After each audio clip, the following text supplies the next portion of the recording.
Foreclosures in Texas just surged 25% year over year, with over 18,000 filings in Q1 2025 alone.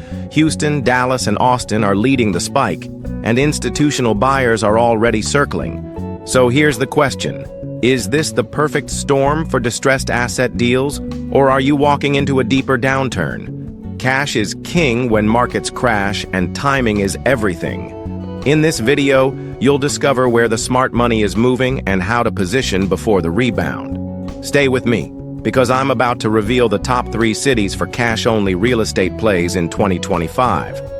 Let's start with what's happening right now in the Texas housing market. And make no mistake, this is no soft landing.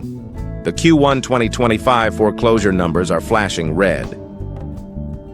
Current conditions: foreclosures spiking, prices under pressure. According to ATM data, Texas recorded 18,000 foreclosure filings in the first quarter of 2025 alone. That's a 25% year-over-year surge, outpacing the national average by a wide margin. Zoom in on Houston, and it's even more striking. A 30% jump in foreclosure activity, with Dallas at 22% and Austin trailing at 18%. Take a look at this chart. Foreclosure spikes. Houston, Dallas, Austin, 2024 versus 2025. You'll see exactly where the pain is concentrated. Now, some people still call this a correction, but from what I've seen tracking these markets since 2019, this is a classic inventory flush caused by sharp rate shocks, speculative overbuilding, and affordability stress. And yes, cash buyers are moving first. Causes: how we got here. Let's break it down. First, interest rates. After years of ultra-low borrowing costs, the Fed's aggressive tightening cycle has landed mortgage rates above 6.8% in Texas, holding steady for now, but suffocating monthly affordability. Next, those adjustable rate mortgages from 2021 to 2022, they're coming due.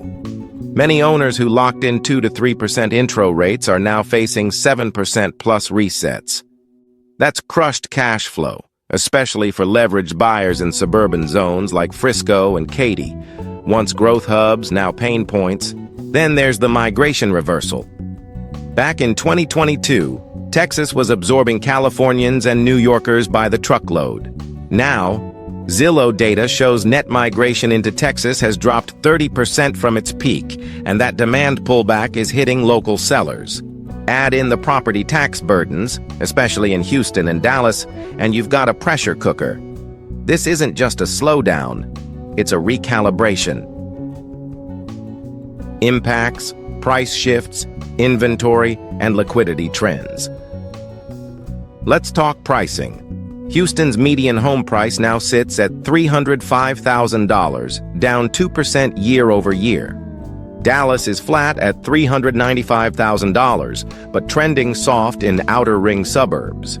Austin, the speculative darling of 2021, has corrected nearly 5% to $510,000, with deeper cuts in the exurbs. According to Redfin, some zip codes in Katy and Frisco have seen 10 to 15% drops, particularly where new builds were oversupplied during the pandemic boom. Inventory levels are another key signal. NAR reports statewide housing inventory at 4.2 months, up from 3.5 in early 2024, but Houston's pushing 4.8 months, which is notable. Take a look at this chart. Texas housing inventory, 2022 to 2025, top 3 metros. And you'll notice the trend: rising supply, flat demand, and a market tilting toward buyers. And here's where things get interesting. 40% of distressed home sales in Houston were cash only in Q1 2025. That's not just high, that's institutional level territory. It tells you 2 things. Liquidity is back and competition is heating up. Opportunities, where smart capital is moving. Let's talk about the cities that are showing real potential. Houston, the quiet gold mine. While the headlines focus on foreclosures, rental yields are quietly climbing. According to Redfin, median gross yields in Houston hit 6.5% in Q1. That's attractive, especially in bank-owned pockets like Spring and Katy, where homes are trading 15 to 20% below 2023 levels. Dallas. Stability with strategic pockets. Dallas offers fewer discounts but better tenant quality and job growth resilience. In Frisco and Plano, REO deals are being scooped up fast, especially those under the $400,000 threshold that large funds often ignore. Austin. The speculative reset. If you're risk-tolerant and targeting a 2026 exit, Cedar Park and Round Rock are showing 10% discounts on previously overpriced inventory. Not every investor will bite here, but the upside is real if timed right. Later in this video, I'll show you exactly when the window for bottom feeding could close and how to position your portfolio ahead of the next wave of buyers. Actionable strategies. Cash is king. Speed is the edge. Here's what I tell my clients, and it applies now more than ever. Cash isn't just leverage, it's access. Target sub-institutional inventory. Funds like BlackRock and Starwood aren't touching single-family homes under $400,000. That's your lane. Redfin reports that 60% of Q1 Houston cash purchases under $350K went to individuals, not institutions. Use 1,031 exchanges to roll gains. If you've held high-equity properties in London, Melbourne, or Vancouver, this is your time to rotate into yield-heavy markets like Houston or Dallas and defer your capital gains. But timing matters. Watch the 180-day window, especially with volatile inventory cycles. Play the REO pipeline. Banks are offloading foreclosed inventory faster now. Adam reports REO sales in Texas are up 28% year over year. Build relationships with local REO agents. Get on their call list. Many investors overlook this channel, and it's still inefficient. Structure for cross-border advantage. Investors from the UK, Canada, or Australia should pre-structure for FIRPTA, CGT, or SDLT risks. A simple trust or LLC setup can protect your downside and streamline your exit in 2026 to 2027. Here's something most people overlook. Texas is cheap, but also fast-moving. If you're still waiting for a Fed pivot, you might be missing the best part of the cycle. JP Morgan expects a further 5 to 7% dip by Q3 2025, followed by stabilization. That's your sweet spot. Take a look at this forecast. Texas price correction forecast, Q3 2025 top metros, and plan your entries accordingly. Case study, Starwood Capital's playbook. Let's put all of this into perspective. Starwood Capital, one of the sharpest players in the U.S. real estate space, moved early. In 2024, they deployed $2 billion across Texas, acquiring over 1,500 distressed homes, mostly in Houston and Dallas. The kicker? 70% of those acquisitions were all cash, and many were 10 to 15% below market. Their split strategy: rent half at 6.8% yields, hold the rest for price recovery. Now, you don't need billions to do this. Even $2 to $3 million in cash properly deployed could have secured 12 to 15 high-yield properties in Q1 2025. That's institutional-grade thinking on a private capital budget. And before we wrap up, I want to leave you with one last insight that's proving critical for investors in 2025, even in a declining market.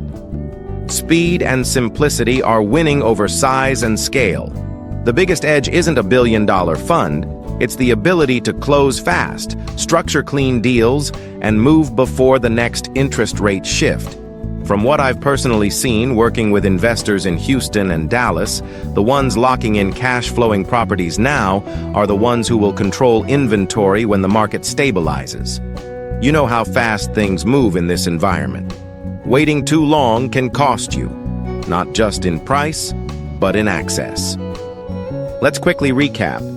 First, foreclosure activity across Texas, especially in Houston, Dallas, and Austin, is rising fast, creating real entry points for strategic buyers. Second, institutional players like Starwood and BlackRock are already active, but they move slowly and leave a gap for agile cash investors. Third, rental yields are climbing while prices continue correcting, especially in areas like Katy, Frisco, and Cedar Park.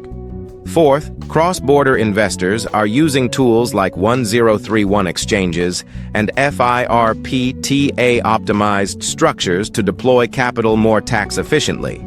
And finally, the window to strike is narrow. According to forecasts, the bottom may hit by Q3 2025, meaning the next few months are critical. Acting now means you could lock in 6 to 7% rental yields before inventory tightens and rates soften. Delaying may mean watching the best REO and distressed deals vanish under institutional acquisition. So, let's talk. Which Texas metro do you think offers the best upside in 2025? Houston, Dallas, or Austin? Are you already making moves, or still on the sidelines waiting for more signs? Let me know in the comments. I'd love to hear your approach. And if you don't want to miss the next wave of profitable opportunities across global real estate markets, make sure you subscribe to EstateScope now. Like this video if you found it valuable, and share it with anyone you know who's serious about navigating the U.S. housing market with a smart, strategic edge. Thanks for watching, and I'll see you in the next deep dive.